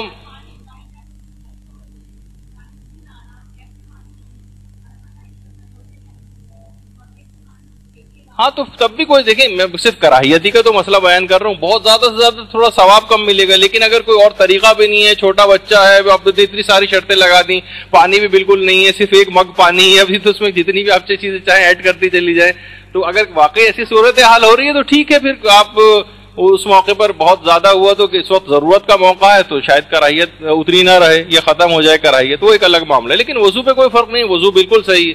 لیکن اعضائے وضو پر براہ راست اس طرح سے پانی ڈالنا کہ خود بخود وہ تمام پورے جو اعضائے وضو ہے اس تک پانی پہنچ جائے, اور پانی پہنچانے میں ہم کسی اور کی مدد لیں, تو وہ عمل ہمارے وضو کو باطل کرتا ہے. لیکن ویسے ہی مدد لے رہے ہیں, پانی البتہ ہم خود پہنچا رہے ہیں, تو اس سے صرف کراہیت رہتی ہے اور وضو پہ کوئی فرق نہیں پڑتا. اچھا, اب اگلے مسئلے پر آ جائیے. مجبوری کے علاوہ وضو کرنے کے بعد اعضائے وضو کو خشک کرنا, یہ بھی مکروہ. مثلا بہت سارے لوگ تولیے سے اس کو استعمال کرتے ہیں, کوئی ٹیشو پیپر استعمال کر کے اعضائے وضو کو خشک کر لیتے ہیں. یہ عمل وضو کے ثواب کو کم کر دیتا ہے, کیونکہ یہ عمل 30 نیکیاں دلواتا ہے. 30 نیکیاں ایکسٹرا ملیں گی اگر اعضائے وضو خود خشک ہو جائیں, آپ کسی کپڑے یا ٹیشو پیپر کے ذریعے خشک نہ کریں. 30 نیکیاں آپ کو ایڈیشنل ملیں گی. تو چند سیکنڈز کی بات ہوتی ہے, وہ اعضائے وضو ویسے خشک ہو ہی جاتے ہیں, لیکن یہ عمل آپ کے ثواب وضو کو کم کر دیتا اعضائے وضو کو. البتہ اعضائے وضو کو جو خشک کرنے کا مسئلہ ہے, یہ اگر کوئی مجبوری نہ ہو, مثلا شدید سردی ہے, بہت ٹھنڈ لگ رہی ہے ہمیں, بہت سے ایسی جگہ ہوتی ہیں کہ جناب جیسے ایران میں برف باری ہو رہی ہے اور لوگ وضو کر رہے ہیں, وضو کرنے کے فوراً بعد اگر ہم نے خشک نہیں کیا تو بیمار پڑ جائیں گے مثلا, اب یہ ایک ایسا مسئلہ پیش آ جاتا ہے کہ ٹھیک ہے بہت شدید سردی لگ رہی ہے، یا ہم اپنے ہی شہر میں کراچی میں مثلا، اور سردیوں کا زمانہ ہے اور بہت شدید سردی ہمیں لگ رہی ہے، کوئی نقصان نہ ہو جائے، کوئی نزلہ نہ ہو جائے، کوئی اور چیز نہ ہو جائے، ہم اس سے بچنے کے لیے اعضاء وضو کو خشک کر رہے ہیں، اب ایک لحاظ سے مجبوری والی کیفیت ہو رہی ہے، تو پھر کراہیت ختم ہو جائے گی۔ یہ عام حالات کی بات ہے کہ ہم ایسی ہمیں عادت ہو گئی، گیلا گیلا اچھا نہیں لگ رہا ہے، اور ہم اعضاء وضو کو گرمیوں کے زمانے میں مثلا اس طرح سے خشک کر رہے ہوں، تو یہ عمل مکروہ ہے۔ یہ ہوا ایک مسئلہ۔ اسی طرح سے سونے چاندی کے جو برتن ہیں، ویسے تو آپ پڑھیں گے کہ جناب سونے کے برتن سے اگر وضو کیا جائے وہ اس طرح سے کیا جائے جیسے بہت سی جگہوں پہ سونے کے نل لگے ہوئے ہوتے، جیسے ہمارے بہت سارے حکمرانوں کے متعلق آ چکا ہے، کچھ سابقہ حکمرانوں کو ان کے گھر میں سونے کے نل لگے ہوئے تھے۔ اچھا، اب سونے کے نل اگر لگا ہوا ہے اور اس میں سے پانی آ رہا ہے، اور ہم نے اس طرح سے اپنا ہاتھ کو اس کے نیچے رکھا کہ براہ راست ہمارے پورے اعضاء وضو تک پانی براہ راست اس کے ذریعے ہی آ رہا ہے، تو یہ عمل جو ہے یہ تو ہمارے وضو کو باطل کر دے گا۔ لیکن اگر ہم اس سونے کا جو نل لگا اس سے جو پانی آ رہا ہے اس کو اپنے چلو میں لے رہے ہیں، اور چلو سے لینے کے بعد یعنی ہم نے اس سے الگ کر لیا اس پانی کو، اب اس کے بعد اپنے چہرے اور ہاتھوں پر ڈالیں تو یہ عمل مکروہ ہے۔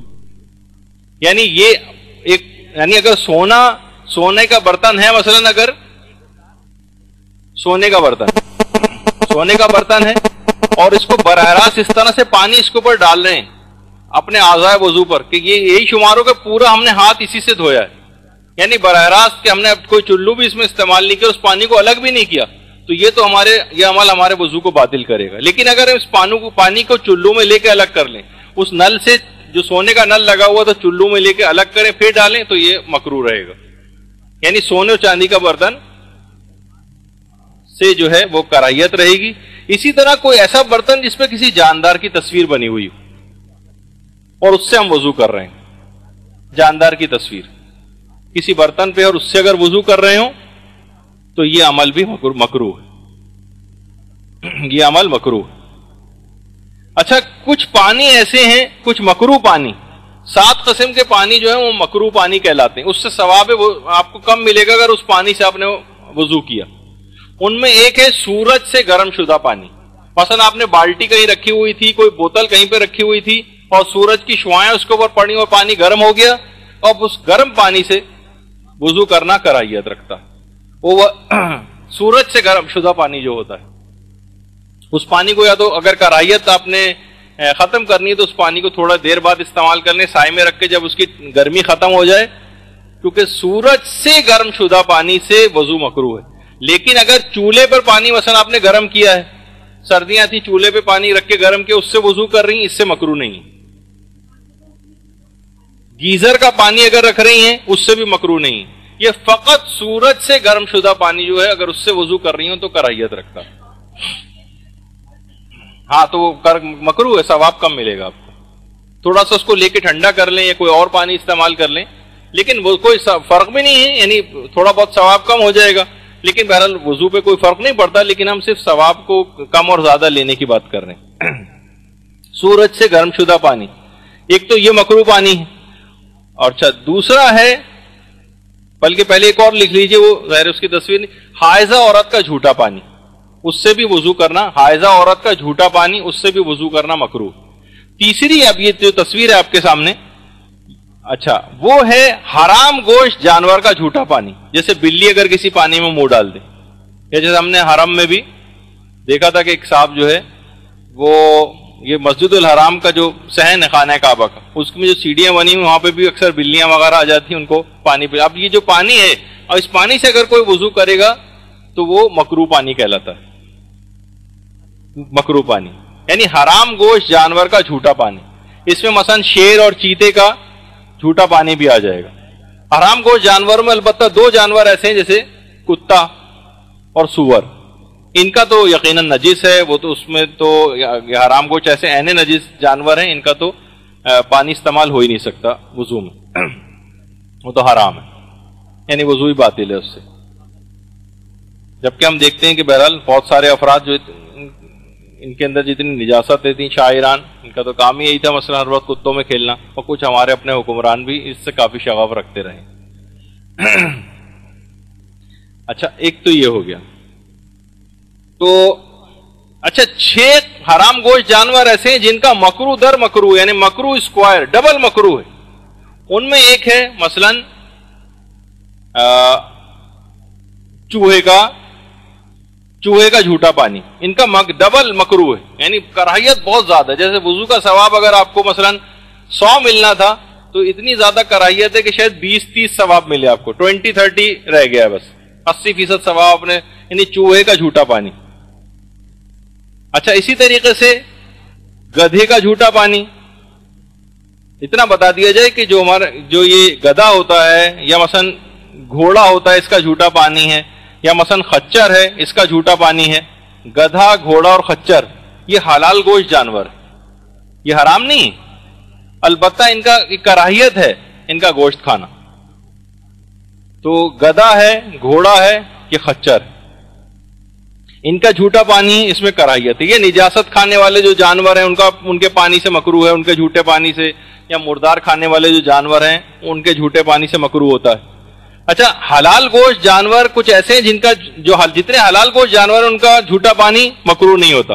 مثلا اگر کوئی گائے ہے وہ کسی پانی میں منہ ڈال کے پی رہی ہے، ہم اس پانی سے اگر وضو کر رہے ہو تو پانی مکروہ نہیں، اس پانی سے وضو بالکل صحیح ہے۔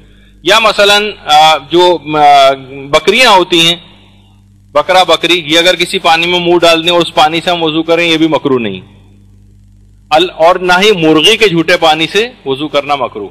مرغی اگر کسی پانی میں منہ ڈال کے، تو حلال گوشت جانور کا جھوٹا پانی مکروہ نہیں، حرام گوشت جانوروں کا فقط جھوٹا پانی مکروہ ہے، کتے اور سور کو چھوڑ کر، ان سے تو وضو جائز ہی نہیں۔ اچھا اب کچھ چیزیں آپ کو ذرا دکھا دی جائیں۔ اب ہم کس طرح سے وضو کا ایک خاص طریقہ ہے، وضو کرنا کیسے ہے، وہ آپ کی خدمت میں ذرا بیان کریں گے۔ نہیں ہے اس میں سب سے پہلی چیز ہے کہ انسان اپنے ہاتھوں کو 3 دفعہ پانی سے دھوئے اپنی کلائی تک، اور اس کے بعد 3 دفعہ جو ہے وہ اپنے منہ میں کلی کرے پانی ڈال کر، اور 3 دفعہ ناک میں پانی ڈالے، استنشاق کرنا ہے کہ پانی کو اوپر ناک میں کھینچنا ہے اور اس کے بعد اسے نکالنا ہے، اسے کہتے ہیں استنشاق کرنا، پانی کو کھینچنا۔ البتہ ہم عام طور پر صرف پانی کو صرف ناک میں ڈالتے ہیں، اگرچہ کہ صحیح مستحب عمل یہ ہے کہ ناک میں ڈال کے اسے تھوڑا سا کھینچنا ہوتا ہے، یہ مستحب عمل ہے۔ اور اس کے بعد جب واجب عمل ہمارا سب سے پہلا شروع ہوتا ہے وہ کہ چہرے پر پانی ڈالا جائے۔ کہاں سے پانی ڈالا جائے؟ کہ جہاں سے بال اگتے ہیں، اب چاہے وہ بال ہوں موجود یا موجود نہ ہو، کسی کے بال زیادہ ہوں یا کم ہوں، ہر صورت میں جہاں سے عام طور پر لوگوں کے بال اگتے ہیں وہاں سے ہمیں چہرے کو دھونا ہوگا، اور چہرہ جو ہے اوپر سے نیچے کی طرف دھویا جائے گا، نیچے سے اوپر کی طرف نہیں جائیں گے۔ چہرے کو جہاں سے بال اگتے ہیں وہاں سے تھوڑی تک جو ہے وہ دھونا ہوتا ہے، اور دائیں اور بائیں سے جہاں سے کان کلمے ہیں اور یا کان کی جہاں پہ ہڈی ہے اس طرف سے انسان کو دھونا ہوتا ہے۔ اب انسان نیت کر کے جب چہرے پانی ڈالتا ہے، 1 دفعہ ڈالے 2 دفعہ ڈالے، نیت اگر اس کی 1 ہی دفعہ کی ہے تو وہ 1 دفعہ ہی گنا جائے گا، اور اس کے بعد صحیح طرح سے وضو کیا جائے کہ چہرے پہ کوئی جگہ باقی نہ رہے۔ اگر چہرے پر داڑھی ہے اور اس طرح سے داڑھی ہے کہ اندر سے کھال نظر آتی ہے تو پانی اندر تک پہنچنا چاہیے، لیکن اگر داڑھی گھنی ہے اور اندر کی کھال نظر نہیں آتی ہے تو صرف اوپر سے ہی اگر اس کو دھو لیا جائے، اسے گیلا ہو جائے وضو سے تو وہ کافی ہے۔ اس کے بعد جو ہے ہم بائیں سے جو ہے دائیں ہاتھ پر ہم ڈالیں گے۔ مردوں کے لیے مستحب ہے کہ کونی سے پانی ڈالا جائے، اور خواتین کے لیے ہے کہ سامنے سے جو ہے وہ پانی کو ڈالا جائے، اور اس کو بھی اوپر سے نیچے کی طرف ہم لے کر آئیں گے۔ کوئی جگہ بھی خشک نہیں رہنی چاہیے، اور اگر کسی جگہ پر رکاوٹ موجود ہے کسی چیز کی، مثال کے طور پر کوئی گریس لگی ہوئی ہے یا کوئی تیل لگا ہوا ہے کہ جو پانی پہنچنے سے روکتا ہے، تو اس کو ہمیں پہلے ہٹانا ہوگا اور اس کے بعد وضو کیا جائے گا. حتیٰ یہ جو انگلیوں کے درمیان کی جگہ ہے ادھر بھی پانی پہنچنا چاہیے. اور اس کے بعد پھر داہنے ہاتھ سے ہم بائیں ہاتھ پہ ڈالیں گے. اگر مرد ہے تو پھر کوہنی کی طرف سے ڈالے گا اور خاتون ہے تو سامنے کی طرف سے. البتہ یہ مستحب عمل ہے, یعنی اگر خاتون بھی اگر پیچھے سے ڈالے پانی اور مرد بھی اگر آگے سے دھوتا ہے تو اس میں کوئی حرج نہیں ہے, لیکن مستحب وہ عمل ہے جو ہم نے آپ کے سامنے بیان کیا. اس کے بعد جب سر کا مسح کرتا ہے تو بال کے اوپر مسح نہیں کیا جاتا, بلکہ جو سر کی کھال ہوتی ہے اس پہ مسح کیا جاتا ہے اور وہاں تک پانی پہنچنا لازمی ہے.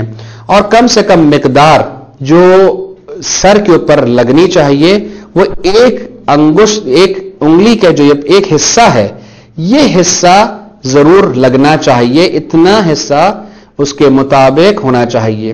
بعض اوقات ہم یہ دیکھتے ہیں کہ جب مسح کیا جاتا ہے تو ہم اس حصے کو صرف لگاتے ہیں. یہ حصہ لگانا کافی نہیں ہے, یعنی اگر ہم اس طرح سے کھڑا ہو کر اس طرح سے کیا جا رہا ہے اور یہ حصہ صرف لگ رہا ہے تو یہ کافی نہیں ہے, بلکہ اتنا حصہ جو انگلی کا ایک حصہ ہے, ایک پور سے کہا جاتا ہے, وہ حصہ جو ہے لگنا چاہیے.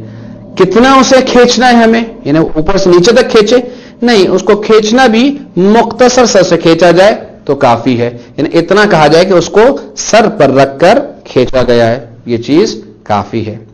اس کے بعد ہم جب پیر کے مسے کے اوپر آتے ہیں تو پیر کے مسے میں ایک چیز دیکھی جاتی ہے کہ پیر کے مسے میں لوگ جو پیر کی انگلیاں ہوتی ہیں اس کو نہیں دیکھتے ہیں, اس کی طرف توجہ نہیں ہوتی ہے, بلکہ ناخن کے اوپر سے کھینچنا شروع کرتے ہیں. یہ ناخن کے اوپر سے کھینچنا کافی نہیں ہے, بلکہ جو ناخن کے آگے کا حصہ ہے, اگلا حصہ ہے, اس پہ بھی ہمیں ہاتھ لگانا ہوگا. یعنی ہمیں نیچے سے لے کر پھر اوپر اور جہاں سے پیر کی ہڈی ابھری ہوئی ہے وہاں تک ہمیں وضو کھینچ کر لانا چاہیے. ضروری نہیں ہے کہ ہم پوری ہتھیلی کو رکھیں, ممکن ہے کہ ہم ایک انگلی سے بھی, یہاں سے ہم نے انگلی لی اور یہاں سے کھینچ کر یہاں تک بھی اگر ہم لاتے ہیں تو یہ مسح کافی ہے. اسی طرح سے دائیں پیر کا دائیں ہاتھ سے اور بائیں پیر کا بائیں ہاتھ سے ہمیں مسح کرنا چاہیے. یہ وضو کا ایک آسان اور سہل طریقہ ہے. اچھا, یہاں یہ بتا دیا جائے, یہ مسئلہ آپ کو میں آئندہ ڈسپلے بھی کروں گا آپ کے سامنے. آیت اللہ سیستانی فرماتے ہیں انگلیوں کے جو پور ہیں ان سے بھی مسح ہو سکتا ہے. جیسے مولانا محترم فرما رہے تھے, احتیاطی مسئلہ ہے کہ ٹھیک ہے اس سے نہ کریں, لیکن یہ کہ آیت اللہ سیستانی نے انگلیوں کے جو کنارے ہیں جو بالکل کھڑا کر کے اگر مسح کیا جاتا ہے اس سے بھی مسح کو صحیح قرار دیا. اور وہ استفتاء بھی کچھ ہی عرصے پہلے ہم نے منگوایا تھا, تو وہاں سے اس کا یہ جواب آیا کہ جی ہاں اس سے کرنے کی اجازت ہے.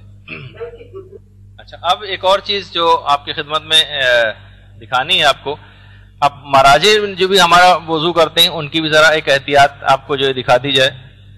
یہ آیت اللہ خوئی وضو کر رہے ہیں, ان کو پتہ نہیں ہے کہ ان کی مووی بن رہی, جیسے امام خمینی کے بھی میں آپ کو دکھاؤں گا. اس میں آپ دیکھیں کہ اس پورا اطمینان اس بات کا یہ کر رہے ہیں کہ ہر جگہ کوئی جگہ ایسی سوئی کی نوک کے برابر بھی ایسی نہ رہ جائے آنکھوں کے کناروں میں کہ جہاں پانی پہنچنے سے رہ جائے. اور اس میں کوشش یہی ہونی چاہیے کہ اوپر سے نیچے کی طرف ہو, نیچے سے اوپر کی طرف پانی نہ پہنچایا جائے.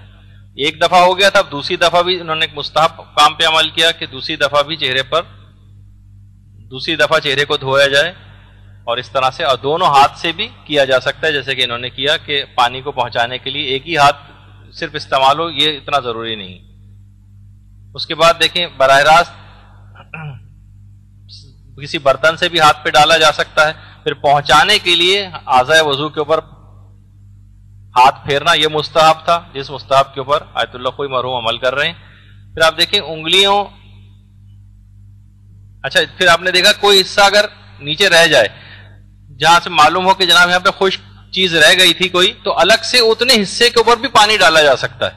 یعنی یہ نہیں کہ ہمیشہ ہم پانی ادھر ہی ڈالیں, اتنا اوپر سے کھینچتے ہوئے نیچے لائیں. کوئی حصہ نیچے کا رہ گیا تھا تو اس پانی کے اوپر ہی انہوں نے دوبارہ, آپ دیکھیے ذرا میں تھوڑا سا پھر پیچھے کر کے آپ کو دکھاؤں, یہ انہوں نے ڈالا پانی, پھر اعضاء کے اوپر ہاتھ پھیرا, پھر یہ ہوا کہ شاید نیچے تک اتنا پانی ذرا یا کوئی حصہ خشک رہ گیا ہے تو اس کے بعد انہوں نے اتنے حصے کے اوپر الگ سے بھی پانی ڈال لیا، اس سے بھی کوئی حرج نہیں، کوئی فرق نہیں پڑتا، یہ بھی جائز ہے بالکل۔ اسی طریقے سے بائیں ہاتھ کو دھویا جائے۔ اچھا، اب اس میں بھی آپ دیکھیے گا کہ انگلیوں کے ایک ایک سرے پر، ایک ایک کنارے پر کوئی ایسی جگہ نہیں رہے کہ جہاں کوئی جگہ ناخنوں کے اطراف میں بھی جو جگہ ہو سکتا ہے خشک رہ گئی ہو، اس تک بھی پانی پہنچانا۔ بس اس کا خیال رہے کہ اوپر سے نیچے کی طرف ہونا چاہیے، نیچے سے اوپر نہیں ہونا چاہیے۔ اس کے بعد اب سر کا مسح کریں گے، اور سر کا مسح میں اگر پیشانی پہ مثلا کوئی پسینہ وغیرہ ہے تو کسی چیز سے خشک کر کے اور اس کے بعد پھر مسح کر لیا جائے، اور اس کے بعد پھر پاؤں کا مسح،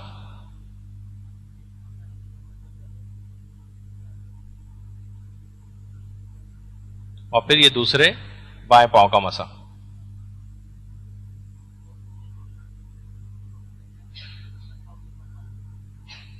ٹھیک ہے۔ اچھا، اسی طرح سے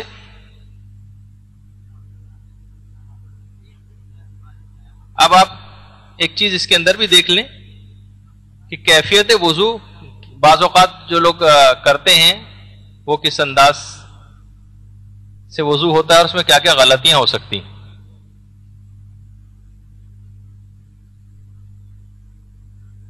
اچھا دیکھیں، ویسے یہ نیچے کی طرف پانی ڈال رہا ہے، جیسے میں نے کہا تھا نا، یعنی اس نے اوپر سے پانی نہیں ڈالا، پانی ڈال رہا ہے آنکھوں کے قریب، لیکن اس میں مستحب یہ ہے کہ نیچے بھی ڈال سکتے ہیں، لیکن مستحب تھا کہ پانی اوپر سے ڈالتا ہے۔ لیکن اسی پانی کو اب اس نے نیت بعد میں کی ہوگی، جب یہ پانی اوپر سے نیچے، اب یہ دیکھیں اب اوپر سے نیچے کی طرف پانی لا رہا ہے تو اس وقت نیت کی ہوگی اس نے۔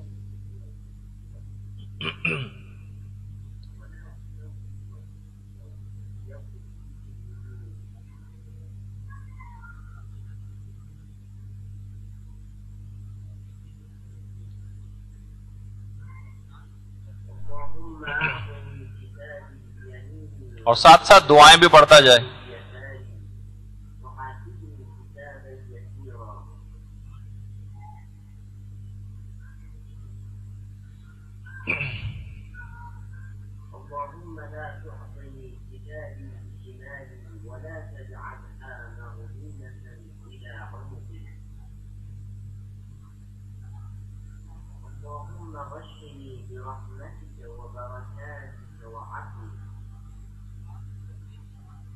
البتہ اس میں یہ احتیاط رہے کہ پاؤں کو زیادہ حرکت نہیں ہونی چاہیے،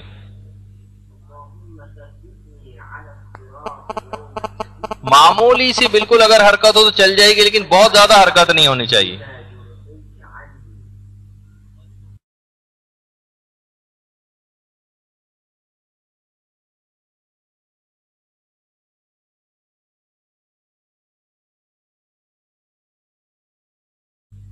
اب کچھ غلطیاں ہو سکتی ہیں وضو میں، اگر چہرے پر کوئی چیز لگی ہوئی ہے، مثلا اس کے کوئی سنی پلاسٹ لگا ہوا ہے، کوئی ایسی چیز ہے جس کو ہٹانا چاہیے اور وہ نہیں ہٹائی اور وضو کیا تو یہ غلطی ہوگی۔ سوئی کی نوک کے برابر بھی کوئی ایسی چیز نہیں ہونی چاہیے جو وضو میں رکاوٹ بنے، نیچے سے اوپر نہیں ہونا چاہیے۔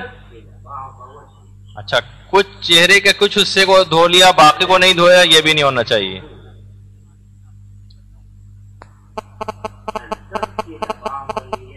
صرف تھوڑے سے ہاتھ کو دھویا، پورا نہیں دھویا۔ اگر ہاتھ پہ کوئی رکاوٹ تھی اور آپ نے دھو لیا، نیچے سے اوپر اگر آپ نے دھویا، یہ غلطی ہے۔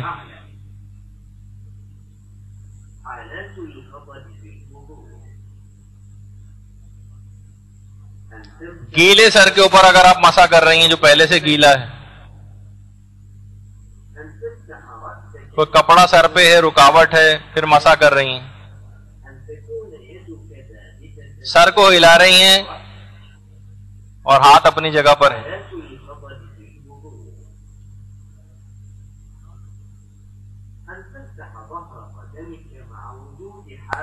کوئی رکاوٹ تھی اور اس پہ آپ نے مسح کیا ہے یا پاؤں کو بہت زیادہ حرکت دے دی، تو بہت سی اس طرح کی غلطیاں وہ ہو سکتی ہیں۔ اچھا، اسی طرح سے آپ دیکھیں بہت سی وضو، ایک پیغمبر اسلام کی حدیث ہے کہ وضو کرو، اللہم صلی علی محمد وعلی محمد، خواہ سختی میں ہو خواہ آسانی میں۔ امام خمینی جس وقت بستر مرگ پہ تھے، بالکل ڈیتھ بیڈ پہ تھے، اور اس وقت جو وضو انہوں نے جو وضو کیا ہے اپنے بیڈ کے اوپر ہی، ہم لوگ یہاں معمولی سے اس کے اندر بیماری کے اندر نمازیں چھوڑ دیتے ہیں، وہ اسپتال میں شدید بیماری میں کہ جس کے بعد ان کا انتقال ہی ہوا ہے. اب دیکھیں ان کا ہاتھ سے انہوں نے سر کا مسح کیا. اب دیکھیے پاؤں اٹھا کے ان کو دے رہے ہیں تاکہ اس پاؤں کے اوپر اپنے ہاتھ سے مسح کریں.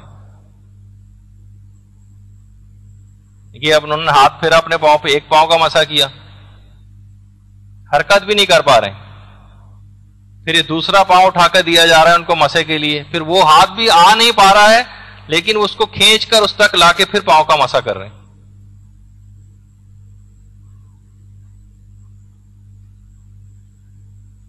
اور اس کے بعد آخری نماز تو بالکل انہوں نے اشاروں سے پڑھی ہے اور تمام تر مستحبات کے ساتھ پڑھی.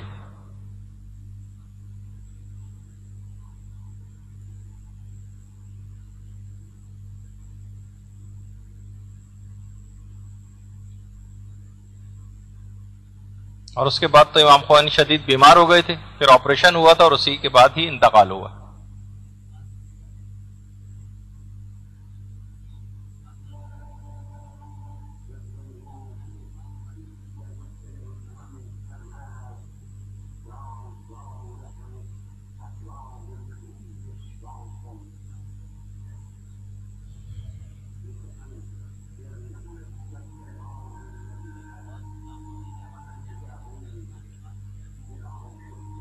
لیکن اس سے پہلے بھی اپنی آخری نماز پوری مستحبات کے ساتھ اور تمام چیزیں اس کا خیال رکھتے ہوئے پڑھی تھی.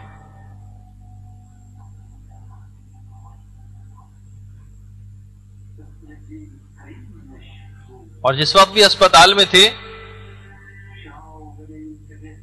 تو اٹھانے بٹھانے کے لیے افراد مقرر کیے ہوئے تھے.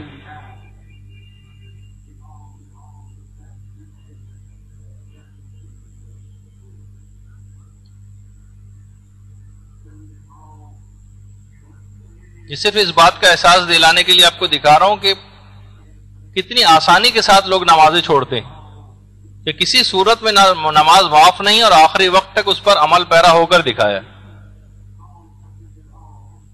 اور ان کو نہیں معلوم کہ ان کی مووی وغیرہ آخری نماز کی بنائی گئی.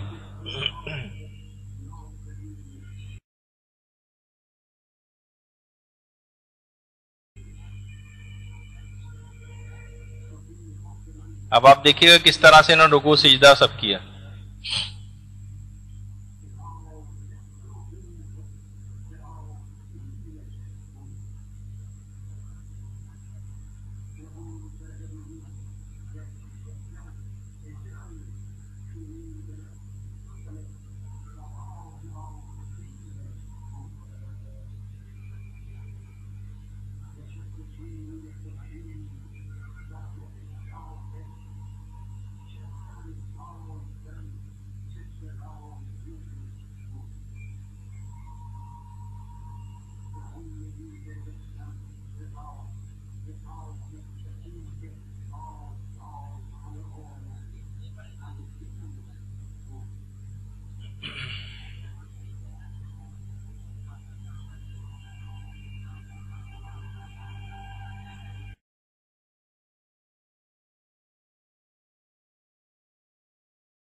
اور اپنی عمومی نمازوں میں بھی کس طرح سے مستحبات کا خیال رکھتے تھے، بس وہ آپ اور دیکھ لیجئے. جس وقت وضو کرنا ممکن نہیں تھا تو اسی اسپتال میں پھر جب وضو کرنا ممکن نہیں رہا تو پھر تیمم کرتے تھے. اور لیکن تیمم کے لیے ضروری کہ ہاتھ پہ جو جہاں جہاں تیمم کیا جاتا ہے چیزیں ہٹوائی جائیں، جو پٹیاں وٹیاں تھیں وہ ہٹوائیں انہوں نے. یہ مٹی لا کے رکھی گئی، کوئی دوا بھی ان کو پلائی گئی اسی وقت.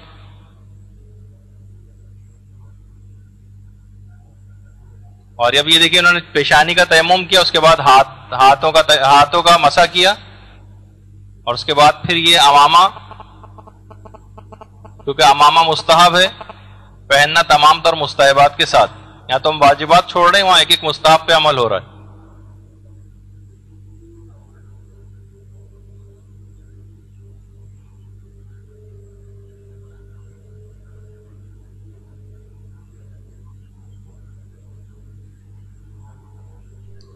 اس کے بعد پرفیوم منگوایا کیونکہ خوشبو لگا کے نماز پڑھنے کا ثواب 70 گنا زیادہ ہے، اسپرے کیا.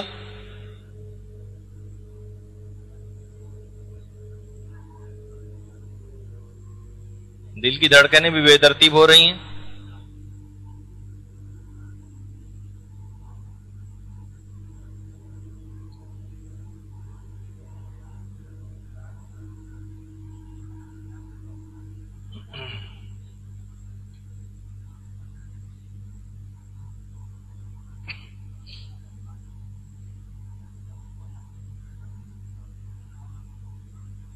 بیٹھ کے پھر نماز پڑھی.